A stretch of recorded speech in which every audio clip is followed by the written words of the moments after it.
Everybody has that one thing that they look for in a good show above all others. Maybe it's the comedy, maybe it's the artwork, maybe it's the soundtrack, maybe it's the plot, or the plot twists. Well, for me, personally, I know it's the characters. I love stories, whether anime or books or whatever, where I can get really invested and really interested in the lives of the characters and the struggles of the characters I'm watching. So I know very, very well that there is nothing sadder than watching your favorite characters get killed off. Welcome one and all, I am Coriander Stone, and today, my top 10 most tragic deaths of anime. Let's get this started. It's gonna be a rough one. I feel like I should get the spoiler warning out of the way first though. Since every character on this list is gonna be a spoiler, let me just go through it right now. This list contains massive spoilers from Tsubasa Reservoir Chronicles, specifically the Spring Thunder OVA, K Return of Kings, Black Butler Season 1, Code Geass Lelouch the Rebellion through the whole series, Full Metal Alchemist or Brotherhood, whichever, Hamatora, Ruby through the end of Season 3, D. Gray Men through the manga, and Sunday Without God. This list also contains spoilers, though not as massive, for Inuyasha through Inuyasha the Final Act, and Fate Stay Night Unlimited Blade Works. Now I know what you're thinking. Whoa, wait a minute there, Ruby's not an anime. Well, yeah, you're right. Ruby is absolutely not an anime. It's an American-made production. Yet Ruby was very clearly made to be an anime. Heck, the creator, Monty even called it an anime. So it clearly wants to be judged on the level of an anime, and so I feel like we should do it the credit of holding it to the same standard as we hold anime. And when it comes to that standard, it's totally worthy for inclusion on this and many other top 10 lists. Also, the other question that probably comes to mind is, the D. Gray Men manga? I thought you said this was a top 10 anime list, not manga. And you're right again. This is a top 10 anime list, not a top 10 manga and anime list. The reason I'm including this here, and I won't often because I don't read much manga, and so I find it kind of annoying when people are always talking about stuff I have no access to, is that this particular show, D. Gray Men, is in the process of being animated. The arc I am going to be referring to, the Searching for AW arc, is one that is going to be animated probably within the next year or so, and so really, I could either wait a year to make this list, or I could just make it now and let you know that there's going to be something in the manga, because if someone's watching this a year from now, this will have been animated. So I feel like it's fair game. Also, this death, there's no way I could leave it off. If you've read Searching for AW, you know exactly who I mean. Anyway, now that the introduction's out of the way, time to bring on the feels. And boy will there be feels. Runner-up, Princess Sakura, from Tsubasa Reservoir Chronicles, Spring Thunder OVA. The fact that this death is on here at all is a testament to the power of shock value. For one thing, I personally was shocked to find anything positive to put on a top 10 list coming from this OVA, which I have lovingly titled The OVA from Idiotsville. After Tsubasa's initial 50-episode run ended in a cliffhanger, / read the manga ending, the creators decided to bring us 2 more OVAs to finish off the series. The first OVA, Tokyo Revelations, picks up where the source material for the anime left off. And as for the second OVA, well, one would think that it would follow after Tokyo Revelations. Because that would make the most sense. But no, instead, the anime writers decided, hey, let's just throw out like 2 whole plot arcs, 2 crucial arcs, and pick up at a point where the audience has no idea what's going on. And so that's what they did. Spring Thunder takes place several volumes of manga later. Heck, they even do flashbacks to some of the earlier volumes, to things that the anime watchers have no knowledge of. It's really irritating. Additionally, I never even cared about Sakura that much, but I became pretty invested in Shaoran and his desperate journey to save her, which is why this scene hurts so much. It's the shock value, like I said. In Tokyo Revelations, we learn that Shaoran isn't actually the real Shaoran. He's just a clone created by the villains for their own nefarious purposes, and they take over his mind and send him on their own journeys. Meanwhile, the group is joined by the real Shaoran, now escaped from prison. And that's when this happens. A feather, one of Sakura's memories, appears, and fake Shaoran and real Shaoran compete to get it. Meanwhile, Sakura doesn't want the two of them to fight, so she jumps in the middle, and in the flurry to grab the feather, neither of them notice, so that original Shaoran, that is to say the fake Shaoran we've known as her protector this entire time, impales her instead. It's incredibly tragic considering his entire 50-episode journey has been spent trying to protect and help her, and also because, thanks to the removal of his memories and his mind, he has no idea what he's just done. Number 10. CL Phantom Hive from Black Butler. So long as you have a protagonist who's a bit more appealing than, say, Shiro Emiya, it's bound to be painful to watch them get killed off. I mean, this is the protagonist we're talking about. The character whose story you've been watching and who you've been spending the most time with out of the entire cast. So when CL got killed off, it hurt. It was bound to hurt because he's the protagonist, but that's not the only reason. He's a tragic character, and there are few ways to end a journey of revenge other than death.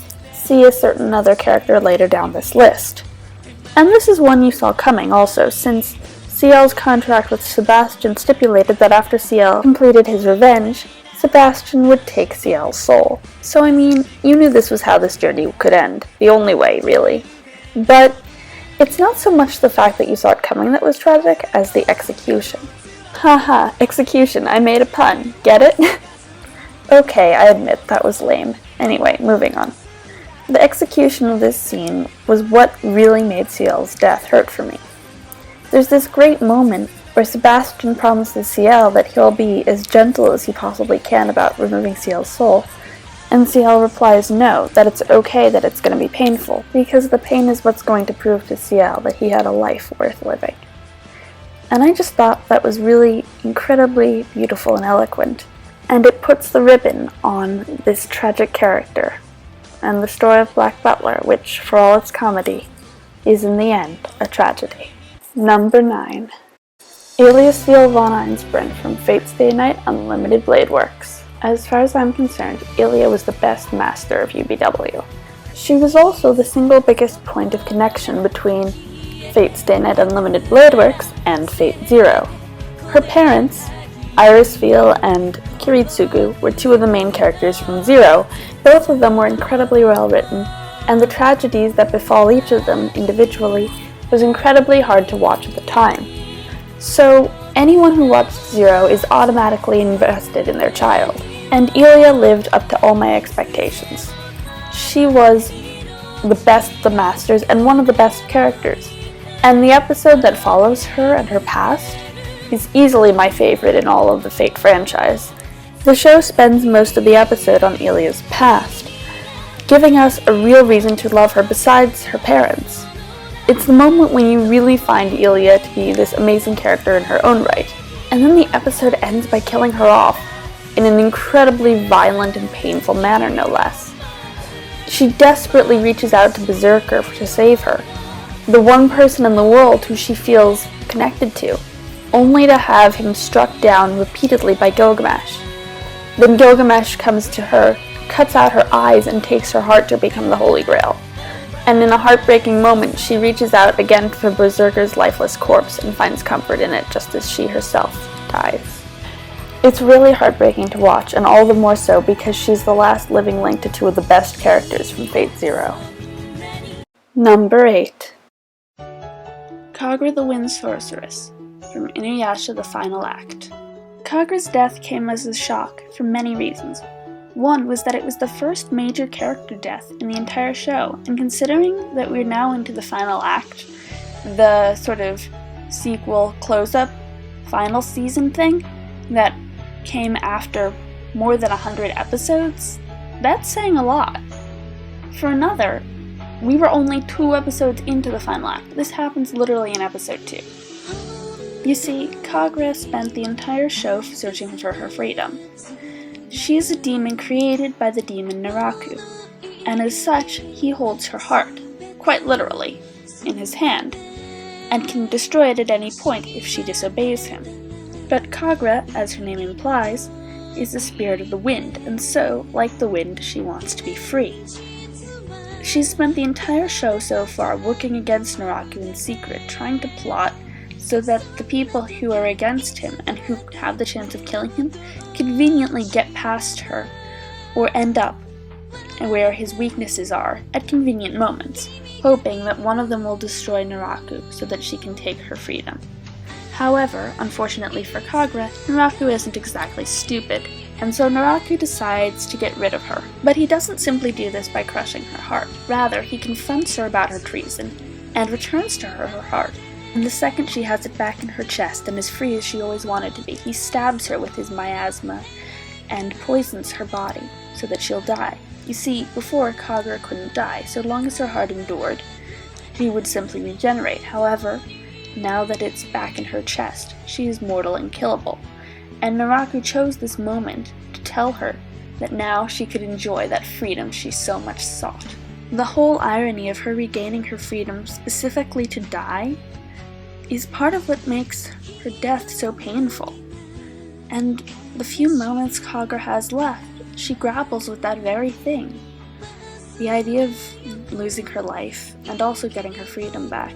And in the end, she actually comes to the decision that she will be happy, dying free rather than living on as Naraku's slave. Her decision, her ability to make peace with her fate, and her final conversation with Sesshomaru add a whole bittersweet element to the scene, which just serves to make it all the more poignant.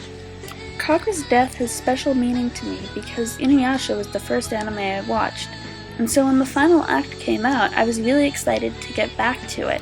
In addition, Kagura's always been one of my favorite Inuyasha characters, so it was a real slap in the face when they killed her off in episode 2.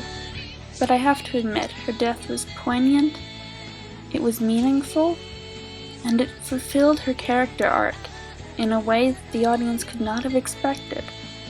And so, in short, despite how painful it was, or perhaps because of how painful it was everything a death scene should be.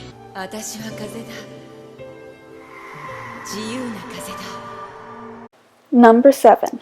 Inspector Art from Hamatora. Okay, this poor guy definitely deserved better.